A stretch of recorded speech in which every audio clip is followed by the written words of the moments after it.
সম্পাদক।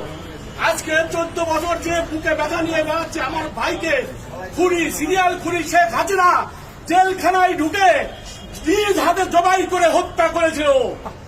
সেই কথা বলতে পারিনি, আমার ভাইয়ের নাম উচ্চারণ করতে পারিনি। প্রেস ক্লাবকে সহ মুখে চোখে কালো কাপড় বেঁধে দেওয়া হয়েছিল।